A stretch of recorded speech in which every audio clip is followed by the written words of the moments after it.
Yeah, Jubilee TV official, check the mic, 1, 2. Sa digital landscape, ang boses nyo ang dala ko. Headphones on, mga matay nakatutok, puso'y handa na. Jobelito TV official, reactor ng kalingap. Tayo'y maghatid ng liwanag sa bawat sulok ng Pinas. Isang tinig para sa bayan, advokasy ang wagas. Jobelito TV official, reactor ng kalingap. Ang inyong reactor ng kalingap. Yeah, reactor ng kalingap.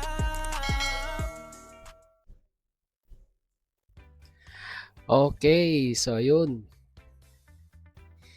Inyo sa mga kabagis, Jubilito TV official again. At ito na naman po ang isang edisyon ng ating reaction video mga kalingap at kabagis. No? Ayan. Pero bago po lahat, syempre po, shoutout muna natin Kuya Val Santos Matubang, Ate Edna Vlogs at Kalingap Rab. Syempre po sa ating mga kalingap netizens dyan.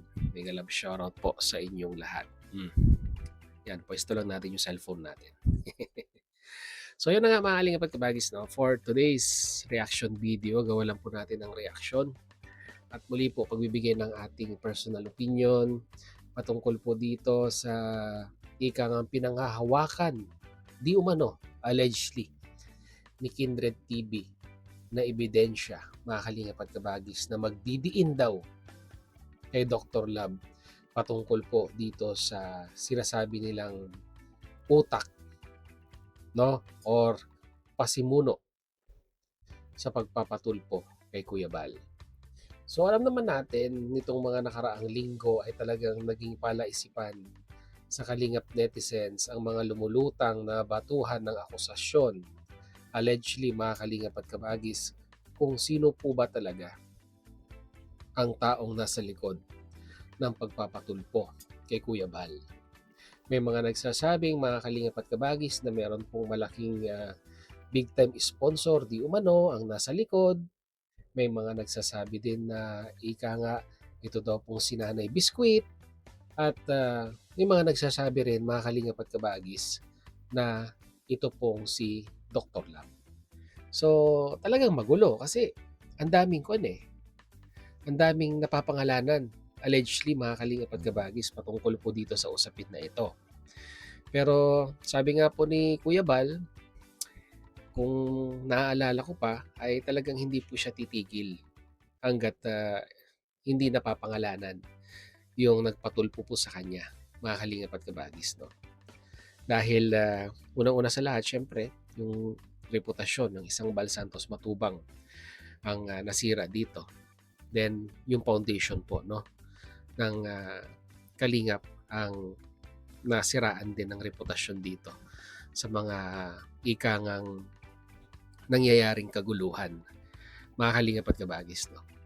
So, yung mga kasamahan nating reactors, may kanya-kanya silang ikangang pinaniniwalaan kung sino talaga ang nasa likod nito, mga kalingap at kabagis. At sa simulat sa pulpa lamang po na pumutok itong isyong ito, ay yun nga po, no? Isa si Dr. Love, allegedly mga kalingap at kabagis, ang binabanggit ng mga ibang kasamahan nating reactors at mga ibang netizens na rin po, mga kalingap at kabagis, na di umano, allegedly, ay si Dr. Love ang nasa likod ng lahat. No? So, bakit nga po ba mga kalingap at kabagis itong si Nanay Biskwit ay nadadawit din? Well, syempre, may kanya-kanya nga. Sabi ko nga po, mga kalingap at kabagis, no? May mga kanya-kanyang version, no? Ang mga tao kung sino yung ikangang nararamdaman nila na talagang taong involved dito. Pero dito po sa live ni Bro Kindred, mga kalingap at kabagis, ay talagang masasabi po natin na sure siya, no? Sure siya, di umano, na si Dr. Love ang pasimuno ng lahat. Dahil sabi nga po ni Kindred, mga kalingap at kabagis, di umano, allegedly ay meron daw po siyang pinanghahawakang ebidensya. Yun ang maganda, ba? Bago magkuda, kailangan may ebidensya, mga kalingap at kabagis. Kaya siguro yun po yung gagawan natin ng reaksyon ngayong araw na ito. Kung gaano po credible yung pong pinanghahawakang ebidensya ni Kindred na ika nga'y magdidiin, no, allegedly kay Dr. Lab sa mga akusasyon na ibinabato po sa kanya. No? Pero syempre bago po natin ipagpatuloy ang ating reaction video ngayong araw na ito, sa mga hindi pa nakasubscribe dyan, subscribe nyo na, Jubilito TV Official.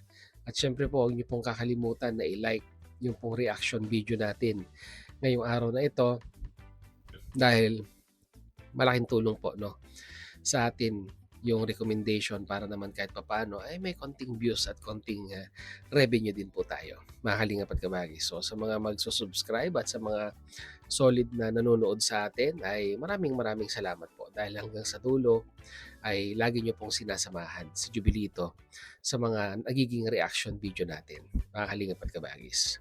So balik na po tayo sa topic natin at ang gagamitin po nating video ngayon parang pinaka-reference po natin dahil ang hirap naman pong mag-reaksyon na wala po tayong ikang pinangahawakan na resibo na baka tayo po ay mapagbintangan na fake news tayo.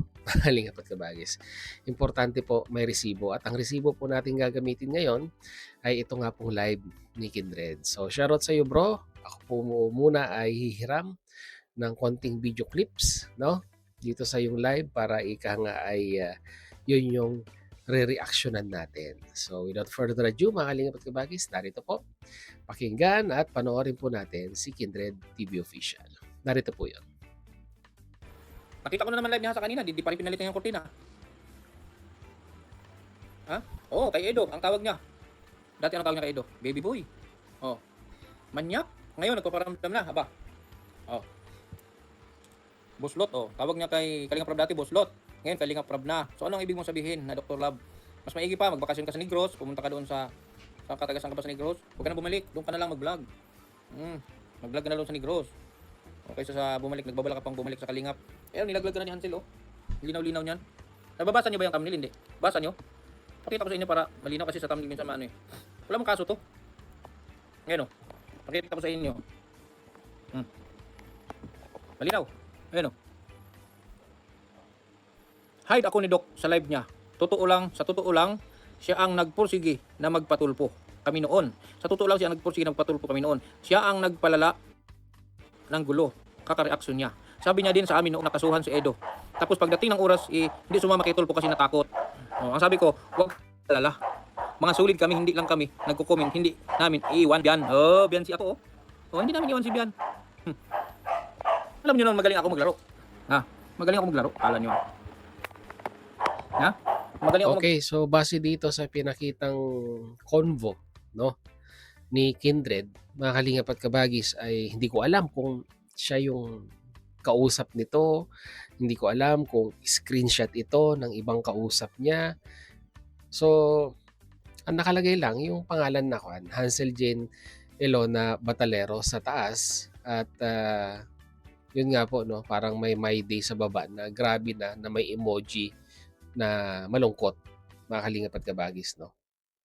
So ulitin ko lang yung binasa ni Kindred dito, mga kalingap at kabagis, doon po sa screenshot. And I quote, sabi po dito sa convo na ito ay ayoko na nga siya pag YouTube na. Yun yung isang sagot. Tapos sinagot uli siya na alam mo ba na di kami makatulog na mga solid. Tapos nag-reply si Nanay Biscuit, ang sabi niya po, hindi ako, na-hide pala. Hindi. Hide ako ni Doc sa live niya. Sa live niya, sa totoo lang siya ang nagpursige na magpatulpo kami noon. Mabigat na akusasyon yan. No? Siya ang nagpursige na magpatulpo kami noon. Siya ang nagpalala ng gulo, kaka-reaksyon niya. Sabi niya din sa amin noon, nakasuhan si Edu.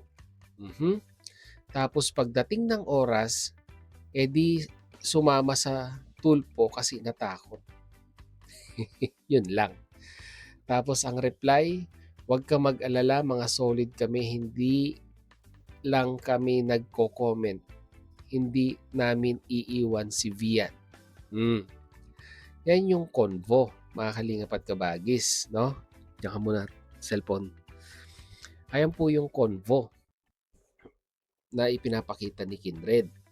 Pero ulitin ko po, hindi po ako sure kung yung convo na yan ay pag-uusap between Kindred at Nanay Biscuit or si Kindred ay ika nga'y may nagpasa sa kanya at yan po yung isinishare niya.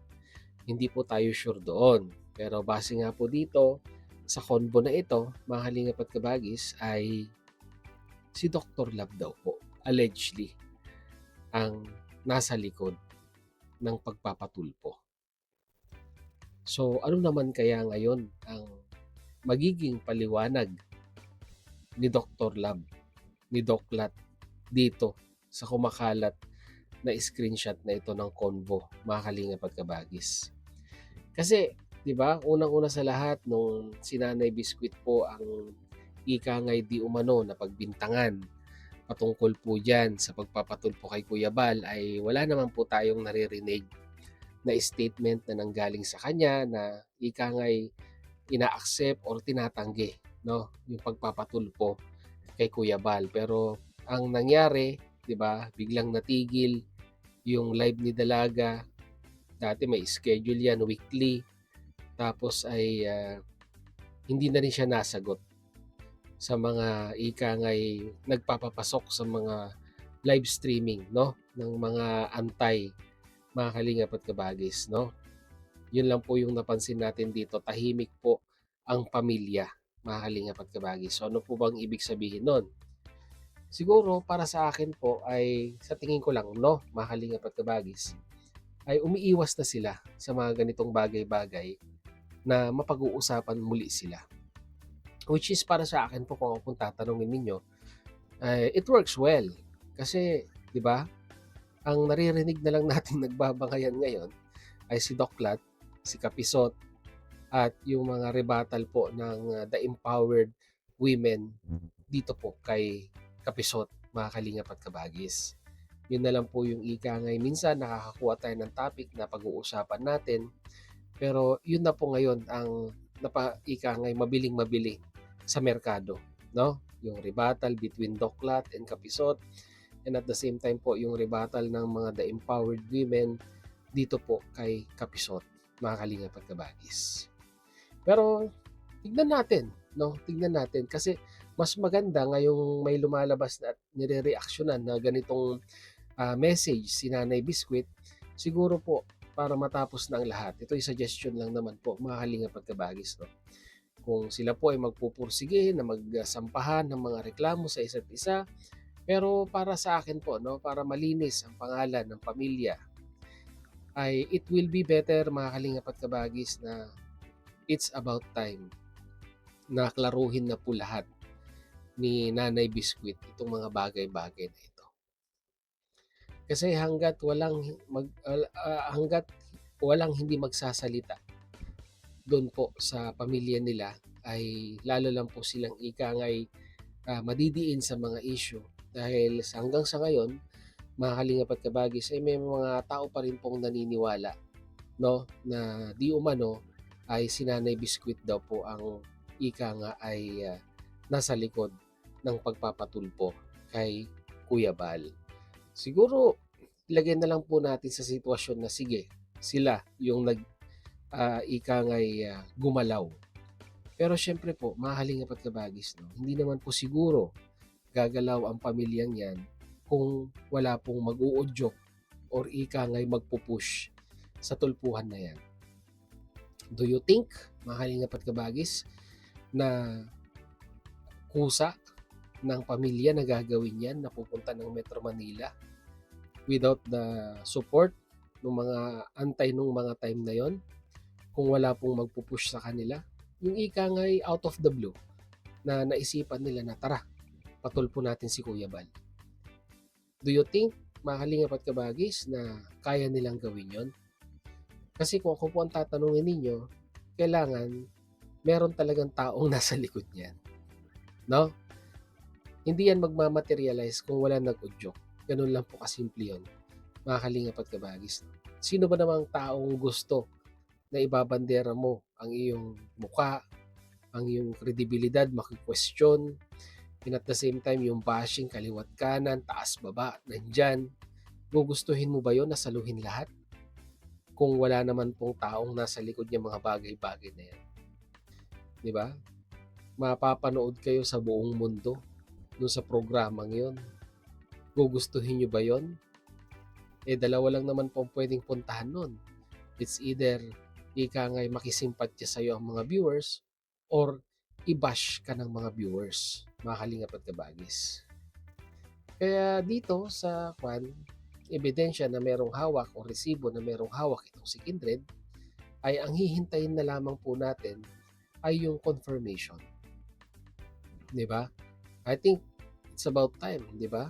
Kung talagang yung relationship between the family at kay Dr. Lab ay hindi na po ganun kaganda, para po sa ikatatahimik ng lahat, no? Kahit kaming mga reactors, para sa ikatatahimik namin, magsalita na lang po si Nanay Hansel at sabihin na po ang lahat, no? Sabihin na po lahat sa madlang people, para naman po yung ika nga'y malinis ninyo ang inyong pangalan sa mga taong nagkakaroon po, no, ng agam-agam sa kanilang pag-iisip patungkol po sa issue na yan, mga kalingap at kabagis. So, yun lang. Yun lang ating reaction video for today. And kagaya ng dati, your comment matters. Kaya i-comment nyo na sa ating comment section, mga kalingap at kabagis. No? So, pagpasensyahan nyo na po kung nakakaisang upload lang po tayo itong nakaraang week na to. Sinusubukan ko mag-upload ng 3 beses sa isang araw. Pero ang napapansin ko lang po, mga kalingap at kabagis, no? Kasi alam niyo naman na talagang ang regular upload natin is 7 AM sa Pilipinas time. Tapos sinusundan natin yan ng isa pang upload pagkatapos po ng live ni Kuya July. Pero napansin ko po na medyo mababa na po yung views, no, nung pangalawang upload natin. Kaya sabi ko, mag-focus na lang tayo sa isang reaction, no, na tuwing 7 o'clock in the morning, Pinas time, at least i-compact na po natin lahat yung pag-uusapan natin doon, no? At dahil syempre conflict din sa trabaho, mga kalingap at kabagis, dahil hindi naman natin pinupull time ang pag-YouTube, sabi ko nga po, pag may pagkakataon ay isinisingit natin. At syempre, pag ganitong, alam nyo na, tayo po ay namamasukan, pagdating mo sa bahay, pagod, di ba? Mas minsan iniisip ko magpahinga na lang, di ba? Kaso hindi po pwede na hindi naman po tayo updated, no, sa mga marites na meron po dito sa community ng Kalingap. 'Di ba? At saka pag tinamad ka, mga Kalingap at kabagis, no, sa isang content creator, para naman may idea kayo, no? Lalo na kung matagal mo na rin ginagawa ang pagre-reaction, mga Kalingap at kabagis, no. Pag itinigil mo yan ng isang araw, 2 araw, ginagaranti ako sa'yo, tatamarin ka na. 'Di ba? Kaya hangga't maaari, nagme-maintain tayo, no, ng isang video upload, no, mga kalingap at kabagis, sa isang araw. Pero dahil nga po itong linggong to ay day shift tayo, pahirapan din.